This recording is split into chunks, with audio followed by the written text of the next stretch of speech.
संसार का सबसे बड़ा पाप क्या है? असत्य बोलना, हत्या कर देना, चोरी करना या किसी का अपमान करना। संसार का सबसे बड़ा पाप है किसी निर्बल को सताना, और संसार का सबसे बड़ा दंड भी उस निर्बल के मुख से निकली हाय है। आप देख रहे हैं मैं क्या कर रहा हूं? मैं लौह पिघला रहा हूं, और ये लौह पिघलता है इस चमड़ी की बनी धूनकी से निकली हवा से। तनिक सोचिए, एक मृत पशु की खाल से बनी धूनकी इतने कठोर लोहे को भस्म कर सकती। ठीक उसी प्रकार आप चाहे जितने भी शक्तिशाली क्यों ना हो, यदि आपने किसी निर्दोष, किसी निर्बल को सताया, तो उसके मन से निकली हाय और उसका श्राप आपके जीवन को भस्म कर सकता है। स्वर्ण, सज्जन पुरुष और परोपकारी मनुष्यों की गति एक समान होती है। यदि स्वर्ण टूट जाए तो उसे गर्म करो, ताप दो, पिघल कर वो फिर से जुड़ जाता है। ठीक उसी प्रकार मतभेद होने के पश्चात भी एक सज्जन पुरुष और महान पुरुष फिर से मित्र बन जाते हैं। परंतु दुर्जन दुष्ट माटी से बने लोग उस पके हुए मटके के समान होते हैं कि जिनमें यदि एक बार दरार आ जाए तो वो स्वयं ही स्वयं का सर्वनाश कर लेते हैं। इसलिए मित्रता केवल सज्जनों से ही करें ताकि मतभेद ना हो। दुष्टों का समूह अपना नाश स्वयं ही कर लेता है। यदि कोयले की खान में जाओ तो चाहे जितनी भी सावधानी बरतो, अपने वस्त्रों पर कालिख लग ही जाती है। इसलिए दुष्ट मित्रों से सावधान।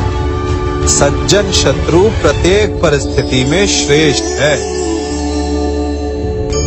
प्रत्येक मनुष्य सफलता पाने के लिए कार्य करता है। कुछ सफल होते हैं, कुछ नहीं होते, और जो सफल नहीं होते वो सदा अपनी असफलता का कारण या तो अपनी परिस्थितियों को बताते हैं या अपने सहयोगियों को दोषी ठहराते हैं।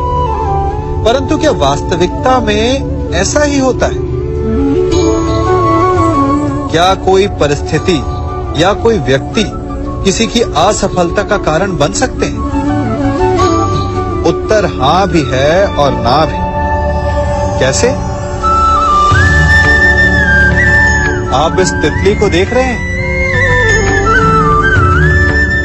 आपने एक मक्खी को भी देखा हो।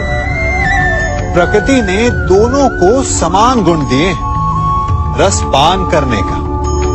एक तितली फूलों पर जाकर उसका रस लेती और इस अवस्था में नए फूल खिलने की व्यवस्था भी करती है, और मक्खी घाव पर बैठती है, घाव को सड़ाती है और रोग भी फैलाती है।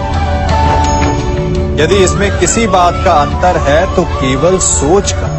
यदि आप उचित मार्ग चुनेंगे तो आपको सफलता मिलेगी, आप में उत्साह बढ़ेगा, और यदि आप अनुचित मार्ग चुनेंगे तो आपको असफलता मिलेगी, निराशा मिलेगी। अब उचित मार्ग चुनना है या अनुचित मार्ग, ये निर्णय तो आप पर निर्भर करता है।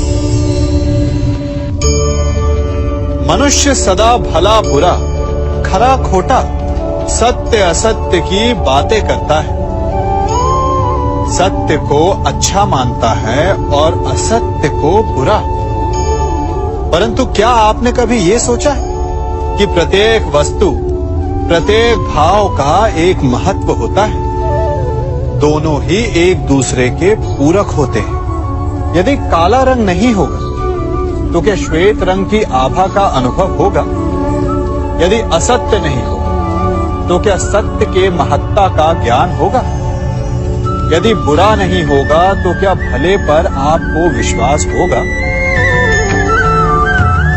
कुछ महत्वपूर्ण है तो दोनों के मध्य का संतुलन। बुरी से बुरी वस्तु, समय या भाव कोई ना कोई स्वयं में शुभ छिपाए रखती है। कभी काले गरजते मेघों को देखा है? उसके किनारे भी एक स्वर्णिम आभा होती है। उसी प्रकार यदि आपके जीवन में बुरा समय आए तो आपको अपने सच्चे मित्रों की पहचान हो जाती है। तो बुरे समय में निराश ना हो, उसमें भी कुछ शुभ खोजने का प्रयास करें और धीरे धीरे सब कुछ आपके जीवन में स्वतः शुभ हो जाएगा। संसार में सबसे महत्वपूर्ण क्या है? दृष्टि या दृष्टिकोण, समझ या सोच? सामान्यतः मनुष्य की दृष्टि और सोच में अधिकतर वो वस्तु, वो घटनाएं, वो भाव श्रेष्ठ हैं जो हमें आनंद दे, और जो हमें आनंद नहीं देते उन्हें हम दुखदाई मान लेते हैं।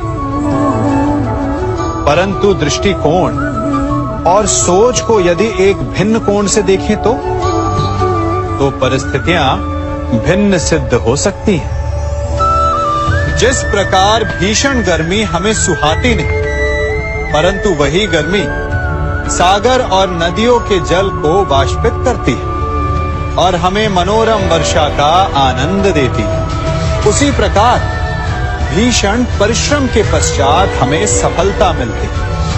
इच्छा के पश्चात हमें हमारा लक्ष्य मिलता है। तो सदा स्मरण रखिएगा कि दुख और पीड़ा से भागे नहीं, क्योंकि यही भविष्य में आने वाले सुख का मूल है। जब भी आपने यात्रा की हो तो अवश्य अपने मार्ग के आसपास कुछ रिक्त स्थान देखे हो, कुछ खेत देखे होंगे, कोई ना कोई भूमि का टुकड़ा अवश्य देखा होगा। कुछ स्थान ऐसे होते हैं जहां पेड़ लगे होते हैं, जहां माली बड़े प्रेम से उन्हें बोता है, उन्हें सींचता है। और कुछ स्थान ऐसे भी होते हैं जहां बिना माली के खरपतवार उग जाते हैं, कुछ अन्य पौधे उग जाते हैं। माली द्वारा उगाए वृक्ष हमें ठंडी छाया देते हैं, हमें फल देते हैं, ईंधन के लिए लकड़ियां देते हैं। और बिना परिश्रम के उपजित खरपतवार यदि कुछ करते हैं तो ये कि वो भूमि को बंजर बनाते हैं। हमारा मन भी रिक्त भूमि की भांति होता है। यदि अपने परिश्रम से उसमें सुविचारों के बीज डालोगे तो फलदायक विचार उपजेंगे, और यदि उसे रिक्त छोड़ दिए तो खरपतवार की भांति अनुपयोगी विचार आपके मन को अपना घर बना लेंगे, आपके मन को मैला कर देंगे, उसे बंजर कर देंगे। अब निर्णय आपका है कि आपको सुविचार देने वाला मन चाहिए या कुंठा देने वाला। जल प्रकृति को इस संसार की सबसे अनूठी देन, वो महासागर में भी मिलता है और मीठे तालाब में, वो पवित्र गंगा में भी होता है और दुर्गंध आती नाली में भी। हम तालाब और नदी को सम्मान इसलिए देते हैं क्योंकि उसका मीठा जल हमारी प्यास बुझाता है। परंतु सागर का जल पीने योग्य नहीं होता, इसीलिए कभी कभी हम उसे उतना महत्व नहीं देते और नाली के जल को हम हे दृष्टि से देखते हैं। तो क्या ये उचित है? हमारे संबंध भी इसी जल की भांति होते हैं। जिस संबंध से हमें लाभ ना हो उससे हम दूर हो जाते हैं। कभी ईर्ष्या के कारण, कभी अहंकार के कारण उस संबंध को तोड़ देते हैं। तो क्या संबंध को तोड़ देना उचित है? तनिक विचार कीजिए। माना कि सागर का जल फसल नहीं दे सकता, परंतु मोती तो देता है। माना कि नाली का गंदा जल हमें किसी भी कार्य के लिए उपयुक्त ना लगे, परंतु वो भी कहीं लगी अग्नि को बुझा सकता है। ठीक इसी प्रकार प्रत्येक संबंध कहीं ना कहीं किसी न किसी परिस्थिति में उपयोगी हो सकता है।